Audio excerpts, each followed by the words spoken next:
In section 5.5, we're going to be dealing with solving linear inequalities. Because these warm-up questions are so extremely important, we're going to do them together. So in number 1, if we're graphing the inequality, x is greater than -5, -5 is our target number on our number line. So we need to make sure we have -5. As we go to the right, we're getting bigger, so it's -4, -3, -2, going closer to 0 and larger. Going to the left, -6, -7, -8. So we need an open circle on -5 because it's just greater than, it doesn't have the or equal to. And because it's greater than, we're shading to the right. If we look at number 2, we have y is less than or equal to 0. So 0 is our target number on our number line. 0, 1, 2 to the right, -1, -2 to the left. So some reference numbers. And then at 0, we have a closed circle due to the fact that it's less than or equal to, so the or equal to part, and because it's less than, we're shading left.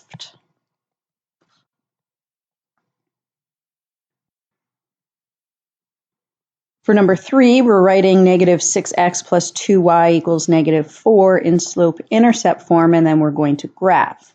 So this is currently in standard form, and in order to put it in slope-intercept form, it means get y completely by itself. So my first move here would be to add 6x to both sides.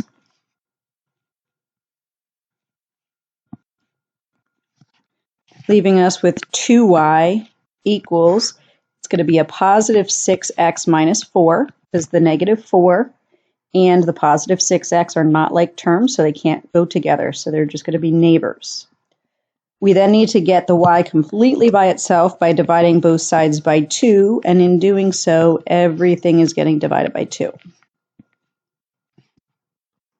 So in terms of slope-intercept form, we now have y completely alone, and it says y equals 6 divided by 2 will give us 3x, minus 4 divided by 2 will give us 2.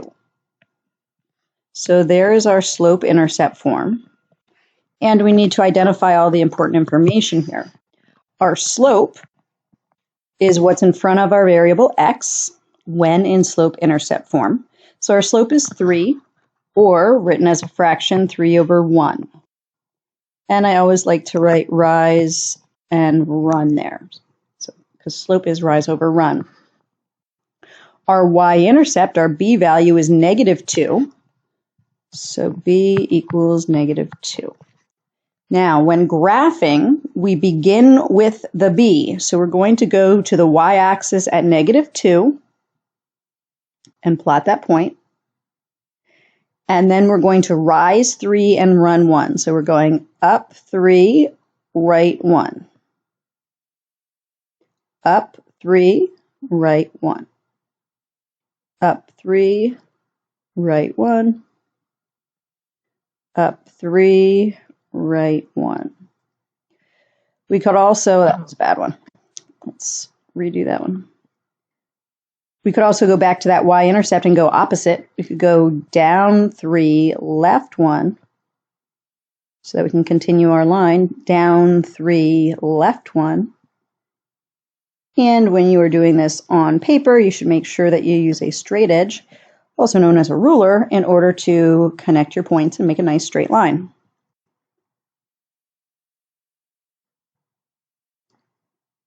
Okay, so here is my line. And the line does continue on indefinitely in both directions. So we should have an arrow on each end of our line. Okay, so now in section 5.5, we're going to be combining all 3 of these principles. We're going to be combining inequalities with linear functions, and that means we're going to have to take into consideration, is it an open or a closed circle? Therefore, it translates to something a little bit different in terms of the line itself, and which direction do I shade. So our goal for today is to be able to graph and solve linear inequalities in 2 variables. A linear inequality is very similar to a linear equation, except instead of an equal sign, we have an inequality symbol. So we're going to have less than or equal to, greater than or equal to. And then, in terms of solution, the solution of a linear inequality is any ordered pair that makes our inequality true. So if we're checking to determine whether we have a solution given an ordered pair, we're going to take the ordered pair x comma y, substitute it into our linear inequality, and determine if we get a true statement. If we get a true statement, then it means the ordered pair is a solution. If we get a false statement, like what happened here in this model, then it means the ordered pair is not a solution. So let's take a look at example 1. Tell whether the ordered pair is a solution of the inequality. Our ordered pair is 3, 1, and our inequality is y is greater than x minus 4. So if I plug 3 in for x and 1 in for y, that means I have 1 is greater than x, which is 3, minus 4. I'm going to clean up over here on the right-hand side. 3 minus 4 is negative 1. So the question is 1 greater than negative 1? So because, yes, that is a true statement, it means 3, 1 is a solution.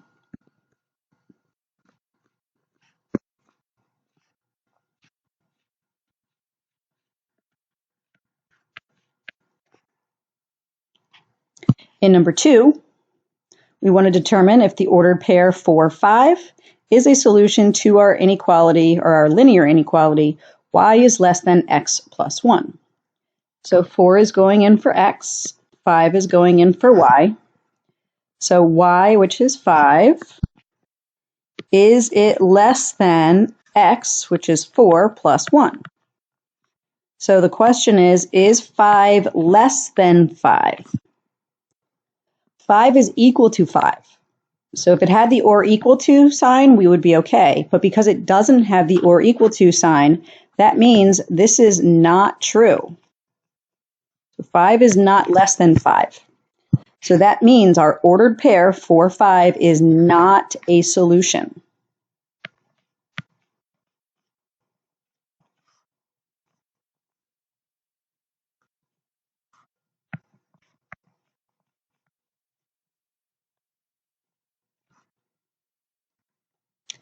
I want you to give number 3 a shot. Determine whether the ordered pair 1, 1 is a solution of our linear inequality y is greater than x minus 7. So hopefully upon substitution of 1 for x and 1 for y, you got 1 is greater than negative 6, which is a true statement. Therefore, our ordered pair 1, 1 is a solution to our linear inequality. Now, graphically, a linear inequality describes a region of a coordinate plane called a half plane. All points within the region are solutions of the linear inequality. The boundary line of our region is the graph of the related equation. Okay, so there's a lot going on here in this little diagram, but more or less, what this part is saying here is if we have an or equal to, our boundary line is solid.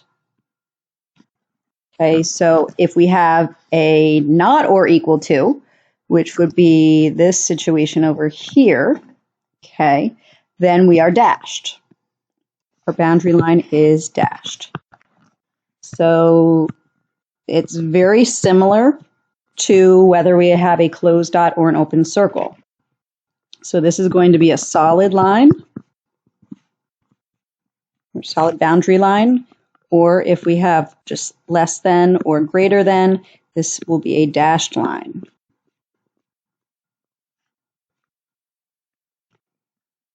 Now, in terms of the shading, okay, so we're going to need to determine 2 things once we actually graph our line, or we're in the process of graphing our line. Does our line need to be solid, or is it dashed? And do I shade above or below? So you'll see this green note says that if it's y is greater than or equal to, we're shading above. Because if you think about it, if we're talking about y is getting bigger, going up. If it's less than or equal to, we're shading below the line. Okay, so it's going to be really important to put all of these inequalities in slope-intercept form. So if it's y is less than or y is less than or equal to, we shade below. It would help if I could spell shade and write it neatly.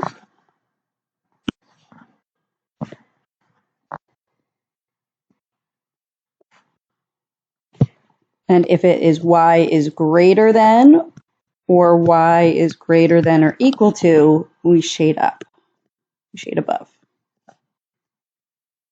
Okay, so if we're going to be graphing linear inequalities, we want to put it in slope-intercept form. We want to get y alone. We want to determine whether we need a solid line or a dashed line for our boundary. And then we need to shade. We shade above or below based on the y is less than, y is greater than. And we do like to use test points, as you'll see in a little bit, to check our answer. So this model here is already done. It says y is less than or equal to 2x minus 3. So if we were to graph this as if it were an equation, we would begin with the y-intercept of -3. We would use the slope of 2 over 1 in order to plot additional points. Okay, we'd rise 2, run 1. Now, because it's an or equal to, it's going to be a solid line. And then due to the fact that it says y is less than, we are shading underneath the line. And in order to verify the shading, technically everything in the shaded region should make our inequality true. Now, we like to use a test point 0, 0 whenever possible. So if you think about the ordered pair 0, 0, that is not in the shaded region. So if we plug in 0, 0 into the original inequality and we get a false statement, that's actually good because we don't have answers up here. So anytime you put a test point in from the non-shaded region, it should be false. Anytime you put a test point in from the shaded region, it should hopefully be true. Otherwise, you need to check your work. So let's jump into our examples, and I'm going to go actually to number 8 first, which is kind of silly, but I'm going to number 8 first because it's already in slope-intercept form. All the other ones require a little bit of work. So if I take a look at this, it says y is greater than or equal to -2/3 x plus 1. So this is slope-intercept form, where our slope, m, is what's in front of the x, so it's -2 over 3. And I'm going to write my rise and my run. And my y-intercept, my b value is 1. Okay, so y equals mx plus b. So we're going to begin with the b. So we're going to start on the y-axis at 1. And now I'm going to rise -2 and run 3. So that means down to right 1, 2, 3. Down to right 1, 2, 3. Down to right 1, 2, 3. I could also go up to left 1, 2, 3 from that y-intercept. My mouse is not cooperating today. Up to left 1, 2, 3. Up to left 1, 2, 3. Now here's the new part. What kind of line do I use, and do I shade above or below? So due to the fact that it is y is greater than or equal to, this is going to be a solid line, and we're going to shade above because y is getting bigger going up. So we kind of want to use our y-intercept as the reference, whether we're shading above or below. Okay, so I'm going to make a nice solid line going through here. The line does continue in both directions forever. And I'm going to shade above. using my little highlighter tool. Okay, so a solid line indicates that ordered pairs on the line itself do satisfy this linear inequality. Okay, so any point on the line or in our shaded region would be a solution. So let's do a quick test point. I generally like to pick a test point that's in the shaded region. So I'm going to pick this point right here, which is the ordered pair 1, 2, 3, 1. So my ordered pair 3, 1 should work.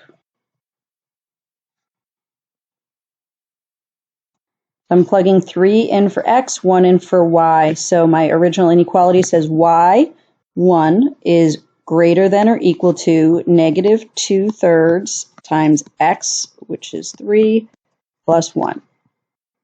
Okay, so I took my x and y, plugged it into the original. Negative 2/3 times 3 will give us negative 2. So 1 is greater than or equal to negative 2 plus 1. 1 is greater than or equal to negative 1. And that is a true statement. So the test point verified that at least we're shaded in the proper area. Okay, could we still make mistakes with our slope and our y-intercept? Absolutely. But the test point is just a good piece to help verify. Okay, so now we'll go back up to example number 4. This is currently standard form, so it says 5x plus 2y is greater than negative 8. So I want to get y completely by itself. So I'm going to first subtract 5x from both sides, which gives me 2y is greater than negative 8 minus 5x. They're not like terms, so put the x term first. So negative 5x minus 8. We now need to get y completely by itself by dividing both sides by 2, and therefore we need to divide everything by 2. So my linear inequality here in slope-intercept form says that y is greater than negative 5 halves x, okay, because I can't simplify. I've got the negative 5x over 2, so it's just negative 5 halves times x, minus 8 over 2 is 4.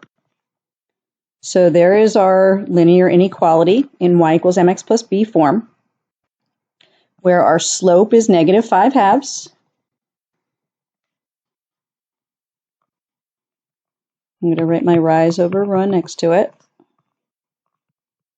And my y-intercept, my b, is negative 4.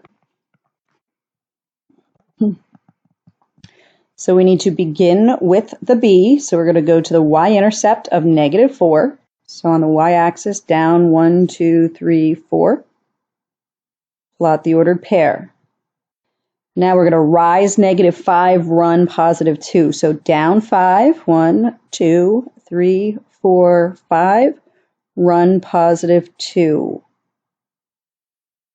I'm now out of space, so I'm going to go back to that y-intercept, and I'm now going to go up 5, 1, 2, 3, 4, 5, and left 2. And I'll go up 1, 2, 3, 4, 5.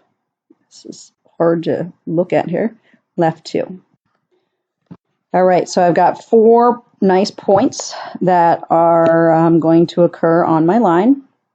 And I need to now determine, is this going to be a solid line or a dashed line before I go ahead and graph it? So I want to refer back to my y equals mx plus b inequality symbol.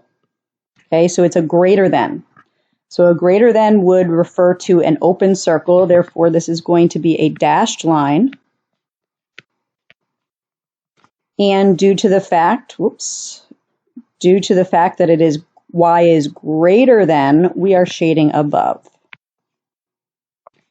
So I need to now make a dashed line instead of a solid line for my boundary.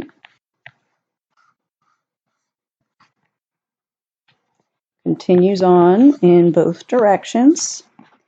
And if I'm shading above in reference to the y-intercept, I'm shading this half plane up here. So let's get our highlighter tool out. color. Okay, so any ordered pair in the shaded region will make the inequality true. The boundary line does not count, okay, because it is a dashed line. Okay, so everything above the boundary line. Now in this case, the test point 0, 0 would be a really good easy one. So it should make the statement true, the original inequality. So if I put 0 in for x and y, I'm going to get 0 on the left, and 0 is greater than -8. So that's good. If we look at number 5, we want to get y by itself. So that would mean we need to gradually move everything away from it. So I'm going to start by subtracting 4x from both sides. Move the x terms first. Leaves me with -y plus 2 is less than or equal to -4x. Now I've got to move the plus 2 by subtracting 2 from both sides. And the -4x and the -2 are not like terms, so they're going to become next door neighbors. So that leaves us with -y is less than or equal to -4x minus 2. Now we don't want to know what -y is, we want to know what y is. So we've got to get rid of that coefficient of the negative. We can look at it as a -1. So we're going to divide both sides by -1. Therefore, we're switching all of our signs. And when I multiply or divide both sides of an inequality by a negative, I need to flip the inequality. Therefore, we've got y is greater than or equal to -4 divided by -1 will give us a positive 4x. And -2 divided by -1 will give us a positive 2. So there is our linear inequality in slope-intercept form, where our slope is +4, or 4 over 1. So rise over run. And our y-intercept, our b, is 2. So we're going to begin with the b at the y-intercept of +2. So we go up 2 on the y, plot the point. And now we're going to rise 4, run 1. Rise 4, run 1. Down 4, left 1. Down 4, left 1.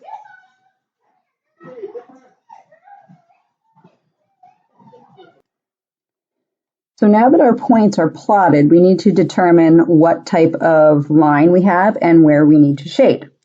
So due to the fact that when we are in slope-intercept form, we have y is greater than or equal to, that means we need a solid line. And y is greater than means we're shading above. So I can use my nice line tool here, make a solid line connecting my points. My line does continue on indefinitely in both directions. And technically to shade above in context of y, here's my y-intercept. Above is technically what many of you probably look at as like the left side in terms of our half plane relative to our line.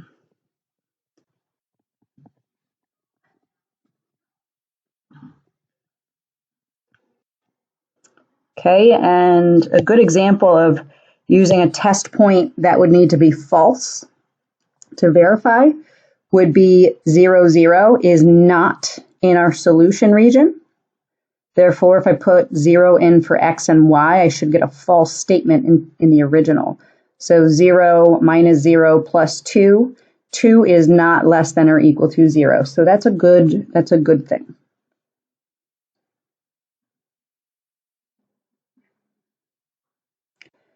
Okay, let's take a look at, I guess we'll do number 6.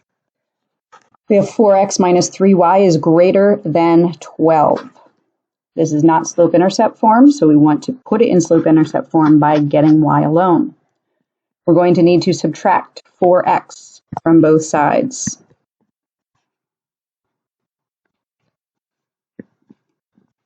That leaves us with negative 3y is greater than negative 4x plus 12.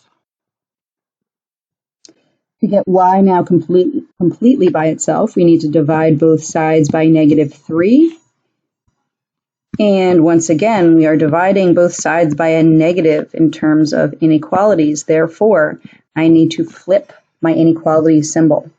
So my slope-intercept form here is going to say y is less than negative 4 over negative 3 will turn into a positive 4/3 x. And then 12 divided by negative 3 is a negative 4, so minus 4. So there's our slope-intercept form, where our slope is positive 4/3, and our y-intercept is negative 4. We need to begin with the b, so we need to start at negative 4 on my y-axis. So go down 1, 2, 3, 4, plot the point, and then, can't forget about my rise over run. Whoops. Where are we at? Here we are. So we're technically rising 4, and it appears that my pen is dying on me here. Hold on a second. All right, so rise 4,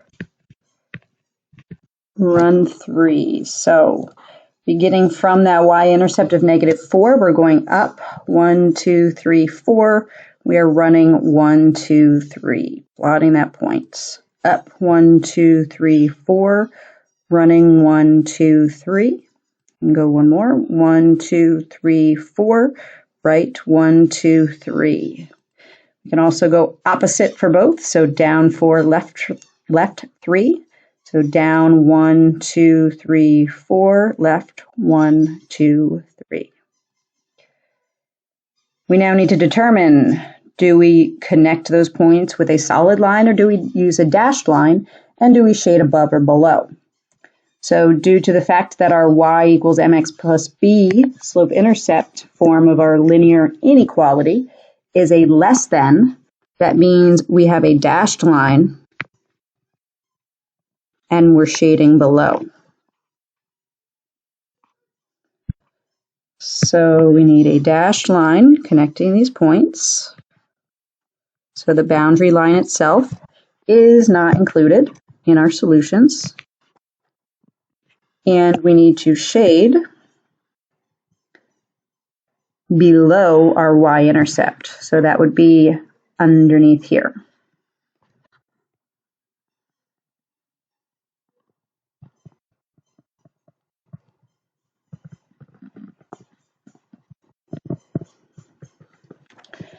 All right, and before we get to our word problem, I would like you to do number 7. First, put it in y equals mx plus b form using your inverse operations, and then graph by beginning with your b and using your slope to rise and run. Do you need to shade above or below, and do you have a solid or a dashed line? All right, so hopefully your slope-intercept form of your linear inequality said y is less than positive 2x minus 4. We needed to flip that inequality. So that results in a slope of 2 over 1, a y-intercept of negative 4, and a dashed line that is shaded below. Okay, so y-intercept of 4, slope of 2 over 1, dashed and below. All right, so we've got one more problem here. We've got a word problem.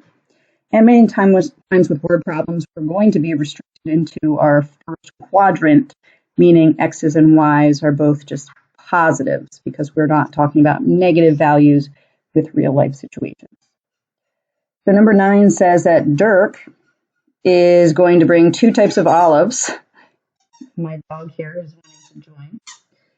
Dirk is going to bring 2 types of olives to the Honor Society induction and can spend no more than $6. Green olives cost $2 per pound and black olives cost $2.50 per pound. So we're going to need to write a linear inequality dealing with the number of pounds of green and black olives. So let's first determine what our let statement needs to be. So let's let X equal pounds of green and Y equal pounds of black olives. We have a price affiliated with each, and that would be green olives is $2 per pound, so that's going to be 2 times X. The black olives are $2.50, so 2.5 or 2.50 Y. And he can spend no more than $6, so that total needs to be less than or equal to 6. So, technically, we should put this in y equals mx plus b form. It's not going to graph very nicely, so let's graph using our intercepts. Okay, so if we were to graph using the intercepts, let's start with finding the x-intercept. So if I find the x-intercept, that occurs where y is equal to 0. So that means I get rid of the y's and I have 2x is less than or equal to 6. And when I divide by 2, I've got x is less than or equal to 3. So my x-intercept is 3 and left. Okay, so go to the x-axis, plot that. And my x-axis represents pounds of green olives. So let's label pounds of green olives. And then our y-axis, we said y was pounds of black olives.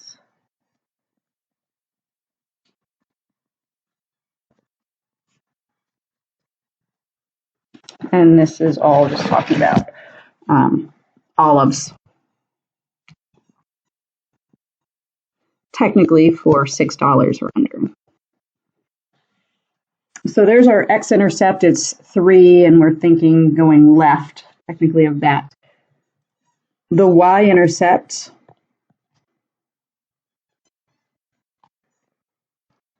if I put in 0 for x and only leave y's, I have 2.5y is less than or equal to 6. So if I divide both sides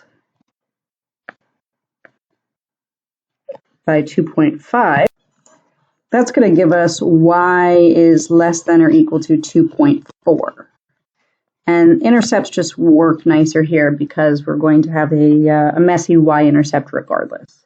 And then the slope will be difficult to deal with. So we're going to go to 2.4-ish on the y-axis and plot that point. And if it's y is less than or equal to, we're going to be going underneath it.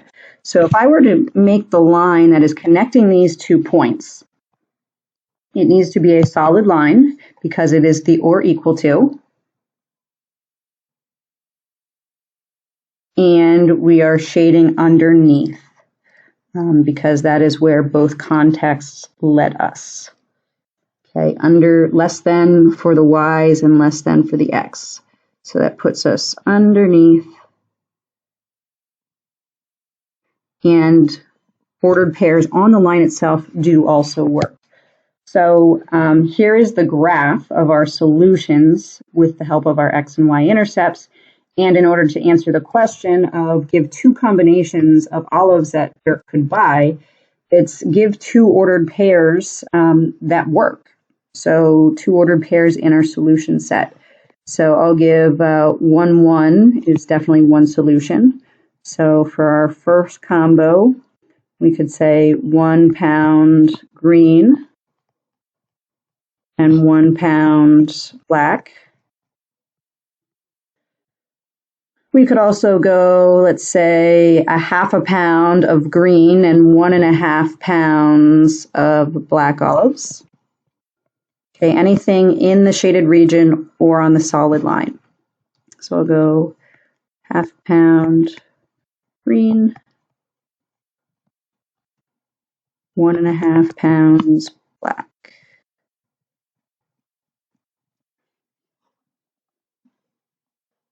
Okay, and we do actually have one more type of problem, and it deals with writing a linear inequality to represent graphs that are given to us. And essentially, we're doing the opposite of what we did previously with our graphs. And we're going to determine, okay, is it shaded above, below? What's the y-intercept and what's the slope? So if I look at my first example here, I want to write an inequality. My y-intercept, if I look at where it crosses the y-axis, well, notice we're counting by -2, -4, -6, -8. So this would be -5 for my y-intercept. So my b value is -5. In terms of rise and run, let me find a couple perfect points. Here's a perfect point, and here's a perfect point. And technically, every block that we travel is 2 on both the x and the y-axis. Okay, so my rise is down 2. My run is technically right 4. Okay, so if I go down to right 4, that simplifies to -1/2 for our m. Now it works out down 1, right 2, because the x and y axis have the same exact scale. But sometimes that's not going to be the case. So you have to be super careful there. Now, in terms of y equals mx plus b, what would the equation for that be? Well, m is -1/2, b is -5. So that would be y equals -1/2 x minus 5. But now we have to take into consideration the shading and the type of line. So because this is solid, it's a solid line, and we are shaded below, that means our inequality needs to be an or equal to and a less than. So less than or equal to. So our inequality to represent this will be y is less than or equal to -1/2 x minus 5.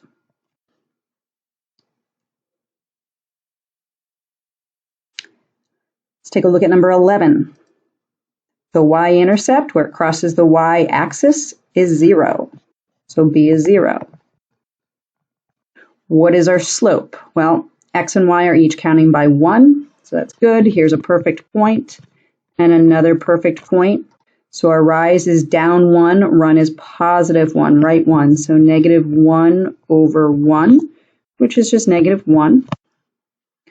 So y equals mx plus b form would be y equals -1x plus 0. And now in terms of shading, we're shaded below and it's dashed. So it's less than, but not or equal to. So because it's dashed and below, that would mean it's going to be just strictly less than. So y is less than. The 1 is unnecessary, so we can just write it as -x, and we don't need the +0 either. That's also redundant.